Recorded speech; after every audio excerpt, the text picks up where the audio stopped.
పూర్వం అంటూ రోగాలు ఇతర శక్తులు గ్రామంలోకి రాకుండా ఉండేందుకు ప్రతి ఊర్లో బొడ్రాయి ప్రతిష్ఠించేవారని ఎస్ఆర్ఆర్ తోట బొడ్రాయి కమిటీ కార్యదర్శి రవీందర్ తెలిపారు. వరంగల్ నగరంలోని సిరంగి రాజారాం తోట శ్రీలక్ష్మి భూలక్ష్మి నాభిశీల బొడ్రాయి ప్రథమ వార్షికోత్సవం పురస్కరించుకొని మహిళలు పెద్ద ఎత్తున బొడ్రాయికి జలాభిషేకం నిర్వహించారు. నేడు రేపు 2 రోజుల పాటు వార్షిక ఉత్సవాలు నిర్వహించనున్నామని, హోమాలు అభిషేకాలతో పాటు మహా అన్నదాన కార్యక్రమం ఏర్పాటు చేయడం జరిగిందని, గ్రామానికి బొడ్రాయి పెద్ద దిక్కు, ఏ చీడ శక్తులతో పాటు అంటువ్యాధులను ఊరి పొలిమేరలోని ఊళ్ళలోకి రాకుండా అడ్డుకుంటుందని, అందుకోసం ప్రతి గ్రామ పొలిమేరలో బొడ్రాయి ఉంటుందని, ఇక నుండి ప్రతి వార్షికోత్సవం ఘనంగా నిర్వహిస్తామని రవీందర్ తెలిపారు.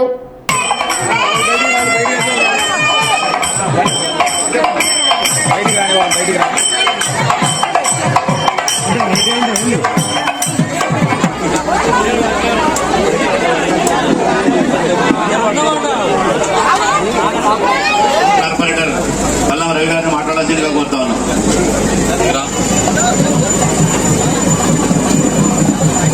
అన్న అందరు రెడీ చూడండి.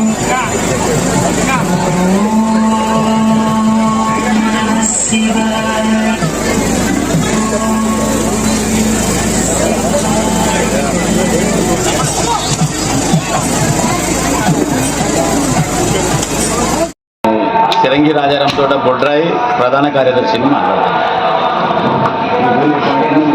నాతోటి మిత్రులు బండారి గుర్లచంద్ర గారు బొడ్రాయి కమిటీ కోశాధికారి గారు, అదేవిధంగా బుల్లమ్మద్ గారు బొడ్రాయి కమిటీ ఉపాధ్యక్షులు. ఈరోజు సిరంగి రాజారాం తోట గత సంవత్సరం బొడ్రాయి ప్రతిష్టాపన కార్యక్రమం చేయడం జరిగింది. ఈరోజు సంవత్సరం తర్వాత మేము ఆ యొక్క స్వామివారి వార్షికోత్సవాన్ని జలాభిషేకం ద్వారా ప్రారంభించడం జరిగింది. అసలు బొడ్రాయి అంటే ఏమిటి, బొడ్రాయికి ఉన్న ప్రత్యేకత ఏంది? బొడ్రాయి అనేది వెనుకట పూర్వకాలంలో మచూచి, కలరా లాంటి, అంటే చికెన్ ఫ్యాక్స్ లాంటి, అమ్మ తల్లి లాంటి వ్యాధులు వచ్చి, కలరా వ్యాధులు వచ్చి చనిపోతూ ఉంటే బొడ్రాయి గ్రామదేవతను పెడితే ఎలాంటి దుష్టశక్తులు లాంటి మన గ్రామంలోకి రావన్న నమ్మకంతో ఆ యొక్క ఆచారాన్ని మనం ఇప్పటివరకు కొనసాగిస్తున్నాం. ఎందుకంటే మనం భగవంతుని నమ్ముకొని నడుచుకునే క్రమశిక్షణ హైందవ ధర్మంలో ఉన్నది కాబట్టి, అలానే గ్రామాలను కాపాడడానికి గ్రామదేవతను అనేది నిర్మించుకోవడం జరిగింది. దానిలో భాగంగానే శ్రీలక్ష్మి భూలక్ష్మి నాభిశీల బొడ్రాయి కార్యక్రమాన్ని గత సంవత్సరం మేము నిర్వహించుకోవడం జరిగింది.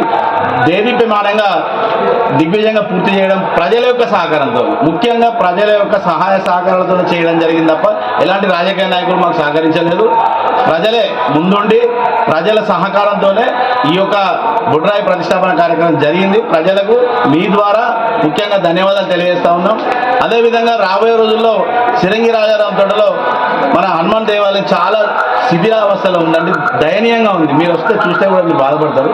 ఇప్పుడు శ్రీరామనవమి తర్వాత కమిటీ ఏర్పాటు చేసి దాన్ని కూడా బొడ్రాయి తరహాలోనే ఎంతో దేవీప్యమానంగా ఆంజనేయ స్వామి యొక్క దేవాలయాన్ని నిర్మించాలని కంకణం కట్టుకున్నాం.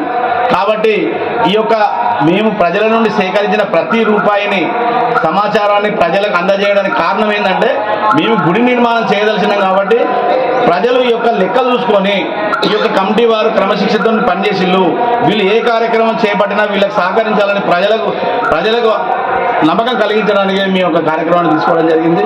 మీరందరూ కూడా వచ్చినందుకు మీకు కూడా ప్రత్యేకమైన బొడ్రాయి కమిటీ ద్వారా ధన్యవాదాలు తెలియజేసుకుంటాను.